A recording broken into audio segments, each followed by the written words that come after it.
Hello and welcome back to the Achievement Planner. And today we're going to be talking about Stranger Things 3, the video game. And this is a pretty awesome game. However, it's not currently anymore on Game Pass. I played it on the Xbox Game Pass, and it is gone now, unfortunately. But it's still a cool game to get, and it has 31 achievements for 1,000 gamer score. And it is a 6 out of 10 difficulty. Yeah, I gave it a 6 out of 10 because of basically Eliminator mode, which is not as hard as I thought it was going to be, but it's pretty tough. The completion time is about 12 to 15 hours. And playthrough number 1, all story and collectible achievements. In this game, you pretty much are collecting the garden gnomes throughout the story. There are 50 of them. And then the playthrough number 2 is Eliminator mode. And that is not fun necessarily. All right, so category 1, story achievements, 27 achievements for 690 gamer score. Yes, that's right. However, this doesn't only include the unmessable achievements, but this also includes the achievements for doing all of the missions. So when you go into your start screen, you can see what missions you have. And if I remember correctly, I don't really remember, actually, if you have to do every single mission. Some of the optional missions, I don't know if you don't have to do them, but I did all the ones I needed for the achievements. So pretty much if you're doing all those optional and not optional missions, you will get all of those achievements. All right, so the second category is collectible achievements, 3 achievements for 220 gamer score. I put this first one in there, trinkets. Acquire 5 trinkets. It's called Take a Look at Me Now, 90 gamer score.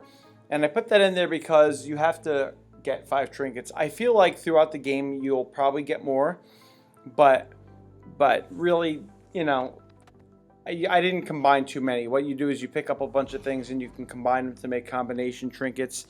So you can combine like, sharpshooters and coin purse and wallet and vault to put it together for, money farming with Will, and all different types of things for different characters, and it makes you stronger. It makes your defense go higher. It makes your armor go higher. All these different things you can combine. So basically, you have to acquire 5 trinkets, and you can combine them and make different combinations. So, and then number 2 is No Mercy, which is hilarious. All right, 30 gamer score, and that's where you found 25 hidden gnomes, halfway there, and 30 is number 3 is Home a Gnome. And that's 100 gamer score for found all the 50 hidden gnomes. And I have seen all these seasons of this show, and the 3rd season is my favorite, in fact. But there's this random lady that I don't think was in them. I think she's just random, and she's in this game. You go in her house, and she asks you to find all the gnomes. And then she will give you stuff, prizes, and different things that'll help you throughout the game, which you definitely need for Eliminator mode, by the way.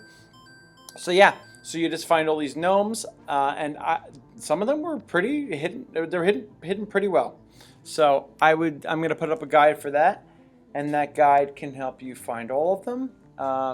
You could always try to find them on your own. In the start menu, it's really good because it shows you which gnomes are missing. So if you just need to go back and find a couple, if you want to find what you want, and then go back and find a couple afterwards, which is actually what I did. I went back and found the ones that I was missing. So that's also possible too. I actually think I would suggest doing that, actually. It's more fun than just finding them for fun. Anyway, category number 3 is challenging achievements. 1 achievement for 90 gamer score. Survivor, 90 gamer score. Beat the game on New Game Plus. And this is where you have to beat Eliminator mode. You restart the game on Eliminator mode. It is, if I remember correctly, still set on the easiest mode, or like the regular mode or whatever. But the problem with Eliminator mode is if your character dies, they're done. So you have all these different characters in the game. I forget exactly how many. 12 characters. So you can play as all the main characters in the story, and you could switch between them. In fact, I think in the beginning of Eliminator mode, you have access to all of them. Throughout the normal game, you need to kind of collect them. You need to have them go onto your team. But in this mode, you start with all of them, if I remember correct. Yeah, you do. And then what happens is if you're playing as Hopper and he dies, no more Hopper. Done. If you're playing as Joyce and she dies, no more. So that is why it's so difficult, because some of these characters are very important. And if I remember correctly, The characters that were the ones I used the most were Will. I used Will. He had this grenade launcher thing, and it really took all out the enemies, and you could get the enemies from far away. I also used Jonathan because he was able to use a camera and stun the enemies, which was really awesome also. Apparently everything's awesome. I'm trying to think who else. Well, 11 is pretty awesome also because she has this nuke power. Oh, so the characters have regular powers and they also have special powers. So her special power is nuke, and you have to drink Coke cans. Well, not drink the can. You have to drink the Coke to get like energy. And then when you get enough energy, you can use your special power. So yeah, if you have 11 and you use her nuke power, that's pretty awesome. And then Hopper was really good at rushing. He can just kind of bash through things. And the only other thing I have to say about Eliminator mode is that you're going to want to make sure that you know which parts are like insta-kill parts. Like there's one part in the hospital. I think it was the hospital. But basically something's chasing you, and I don't remember what the something is because I've seen this show I don't know how long ago. And it is chasing you, and you have to bust through there because if you don't and you get to the end and it kills you, that should end your character. And kind of like a couple of the end boss fights, if you die, that's bad. So you need to be prepared for what's going to happen and where it's going to happen. Oh, and the other thing about this, I think Eliminator mode is not unlocked until you actually beat the story once. So at least you've been through the story once. I am also going to be putting up a guide of speed run.